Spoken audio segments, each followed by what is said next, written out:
Women in their 30s are navigating choices that seem very simple on the surface, but deep down are really changing the trajectory of how women do things in their career, being able to switch careers or being able to walk away from workspaces or places that no longer serve them. Women are thinking about how they see motherhood or non-motherhood. Women are taking bold steps of saying, I do not want to be a mother. I do not want to have kids. I want to live a single woman's life and travel the world, which is great because these are really bold things that women are doing that we haven't seen before, or where women are choosing themselves. On today's episode, I wanted to share with you some of the decisions that I have made for myself that have truly surprised me, especially in my 30s. I have separated them into 3 different parts: my career, my motherhood journey, and my friendships. If this is your first time here, hi, my name is Jubilee and welcome to Conversation with Friends.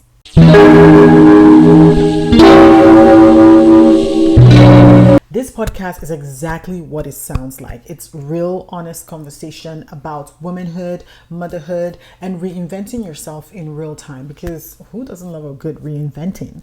I love today's episode because we're talking about women in their 30s, and I am in my 30s and I am loving it. When I was younger and my mom was in her 30s, I thought she was 100 years old. I said, this woman is a cake. I said, listen, she was here when Jesus was on earth. Listen, I was calling this woman old. Meanwhile, my mom was just 30. This woman was just starting to live her life. This woman was just trying to figure herself out with 4 kids. But bro, okay. Well, let's jump into the first part. For me, is one of the things that surprised me is my career. If you do not know this, I've been working in the film industry for over a decade, and it's something that I've been passionate about since I was a little girl, and something that I really just saw myself doing for the rest of my life. It's not a thing that I ever wondered if I'll ever do, or it's not a thing that I ever questioned. It's one of those career parts that I was very sure of, that I wanted to be a filmmaker. I still do think that I want to be a filmmaker because I think I'm a goddamn good storyteller. Okay? I'm a good storyteller. And I wanted to share a lot of stories, but along the way, I lost the enjoyment of it. As opposed to actually wanting to do it because of passion. So in the beginning was when I was younger, I wanted to be an actress at first, and then I was like, oh no, I want to make films, I want to make movies, but I was using it as the opportunity for me to forge and make money and be famous and have all of these things. And I was like, oh yes, I'm gonna be rich, I'm gonna be famous. I was telling my grandpa, I'm gonna buy you a house, I'm gonna buy you a helicopter. This road, oh my God, you're not gonna be walking on this road, I'm gonna be changing everything. All these big dreams that I had, I really just wanted to I was like, oh yes, I'm gonna be rich, I'm gonna be famous, I'm gonna be all of these things. And then as time went on, and as I started to study acting and study film, I really fell in love with the art of it. I really did, and I loved it so much. But then there was this pressure for me, which I put on myself, because honestly, nobody put that pressure. I put this pressure on myself that I needed to make it in my career, that way my parents could be proud of me, so that way they could see all of the sacrifice. Look mom, look dad, all of the sacrifice were worth it. See, I went on and I'm doing all of these great things. Look, I'm doing all of these big things. Look, I'm doing all of these wonderful things. Look, I'm in America now. All of your sacrifices, the school fees, the tuition, all of the things that you paid for was worth it. And so the enjoyment of it went out of it, and I just became more hustle. Listen, let me tell you something. I was on set.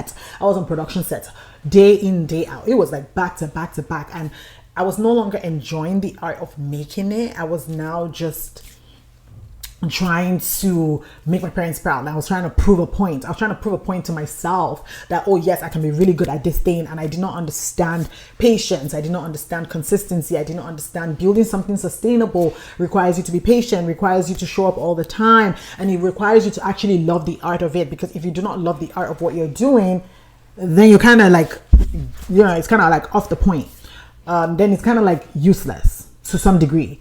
And so it was I wanted to prove to them, but I had to learn, first of all, my parents were proud of me no matter what, especially my dad. Let me tell you, even the littlest thing, my dad would tell everyone all the things that I'm doing, my little short films that I would do. Well, I don't know what I'm saying, my little short films, my short films that I would shoot, my short films that I would send to festivals and things. My dad will be when I was in film school, my dad would be so proud of it. He would talk about it with everyone. So the man was proud of me. It did not even matter. But I was the one putting this pressure on myself to be, because I felt like I owed them something.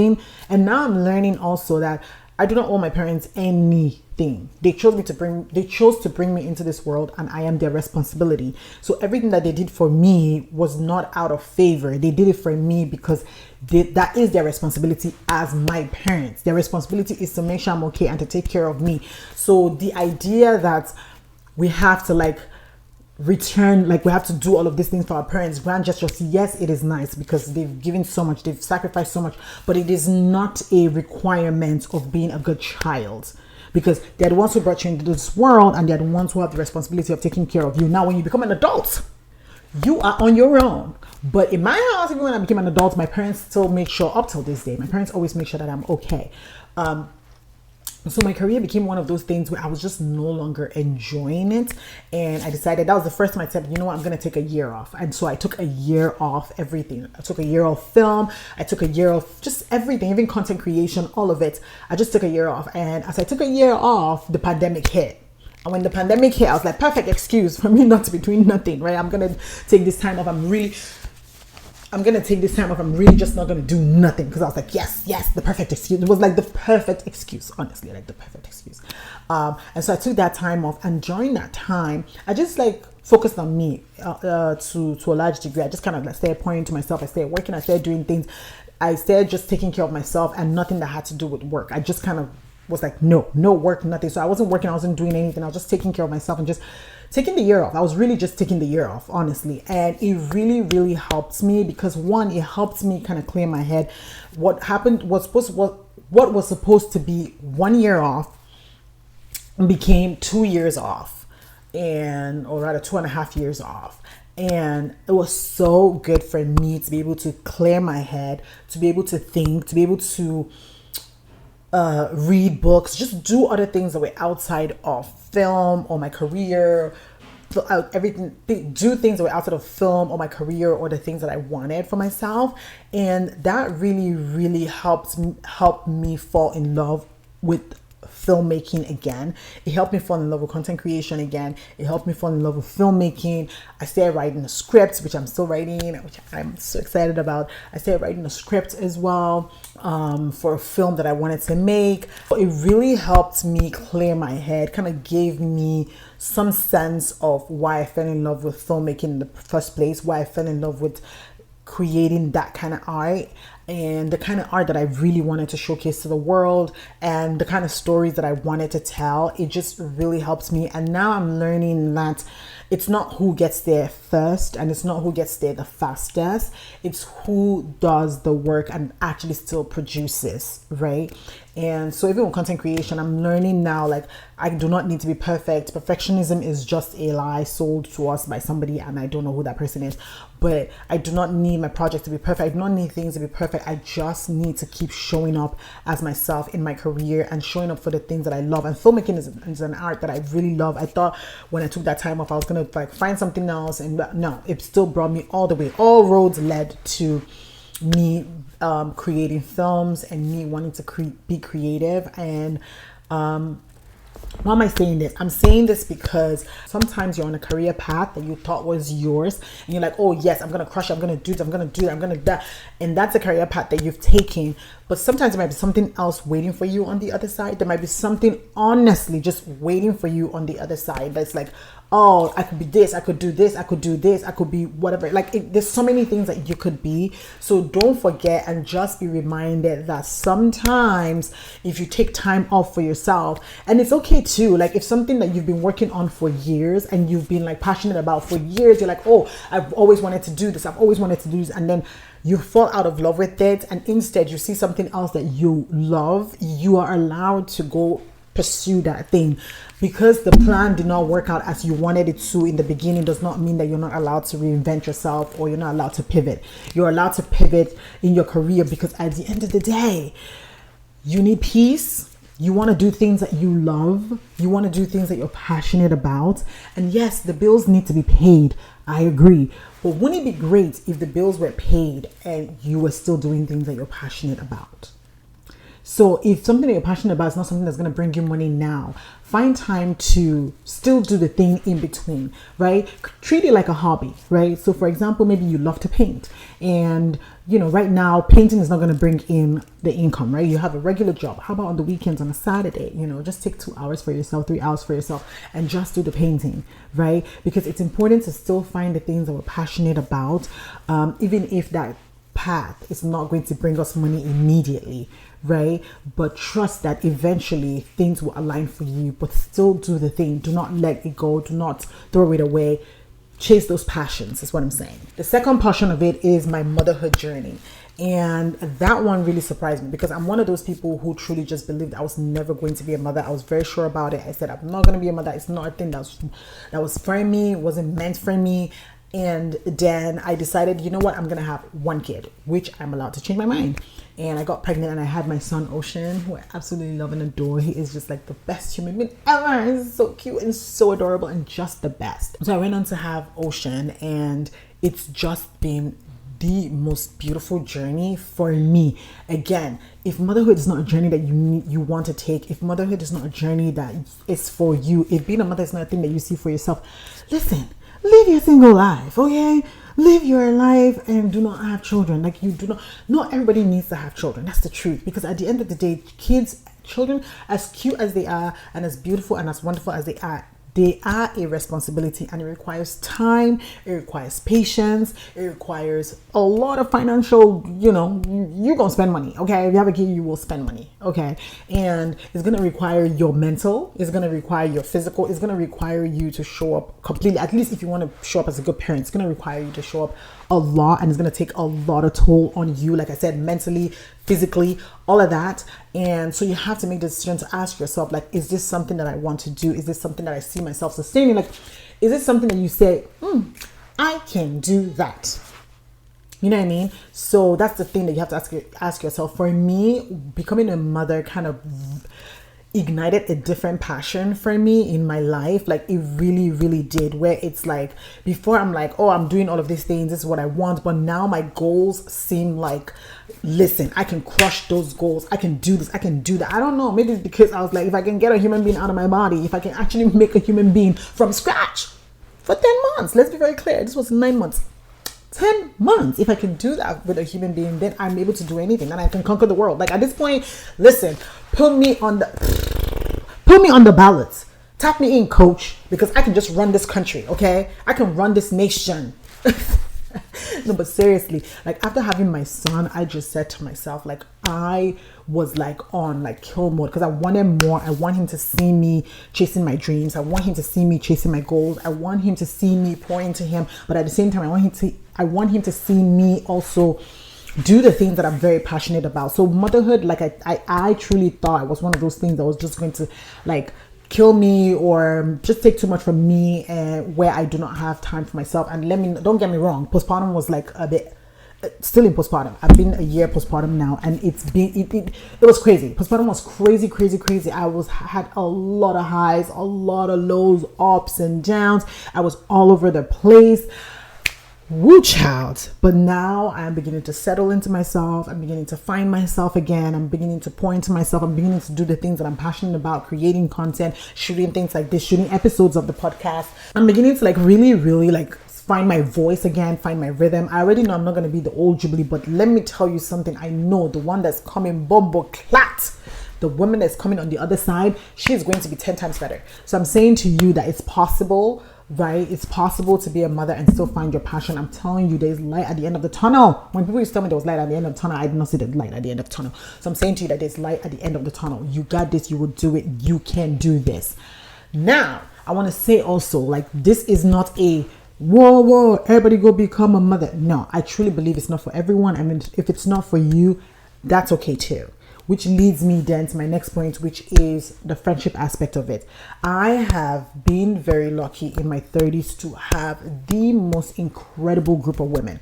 If there's anything I want you to leave this place with, or leave this episode with, is that please nurture the relationship you have with the women in your life. Your girlfriends, Nurture that relationship. I used to date this guy who told me that I love my friends too much. I poured too much into them. I'm putting too much time and investment, too much time into my relationships with them. And where is he now? Exactly. Nowhere. But my girlfriends stood 10 toes with me. Now, don't get me wrong. There's crazy people out there. But what I'm saying is that if you have good friends, people who show up for you always, people who will do anything for you, the girlfriends that I have are the ones who, when my son turned 1, literally flew across the country to come and make sure that they supported me. They came to come and help me to make sure that I feel seen, I feel heard. My girlfriends are the ones that when I was pregnant, I'm like, oh my God, my foot is hurting me. They will literally Amazon me immediately things for my feet. I told my friend, oh, my back is hurting from when I was pregnant, ordered me a shoulder massager immediately. They're the ones that I'm going to call in the middle of the night and be like, oh my God, am I sure I can do this? Like, oh my God, I did make the right decision. And they're like, you got this.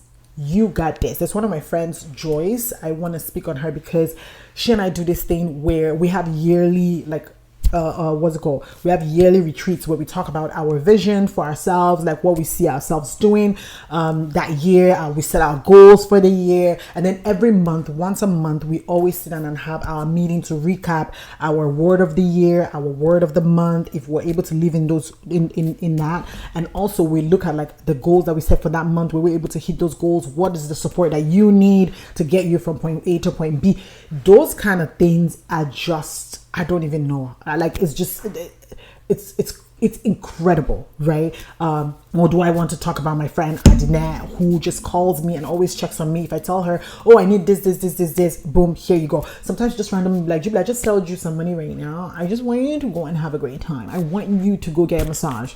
My friend Karine will call me and be like, Jubilee, you know what? I just booked you a massage. I found a place around your area where I had great reviews. I booked you a massage because you deserve it. And I do the same thing for my friends. So I pour into them. I can tell you that for free. You know, they're not doing it because I'm a bad friend. They're doing it because I'm a good friend. But what I'm saying is, invest in the friendships that you have. I'm telling you, they will serve you, especially in your 30s. They will serve you. They will serve you. They will serve you, because you see these women, you see girls, you see when they really love someone, like when your friends, like they will pour into you, they will give you the world. Men, listen, I don't know about that. Like, listen, leave this man alone, okay? Like, no, love your man, but at the same time also look at him with a side eye, okay? Always.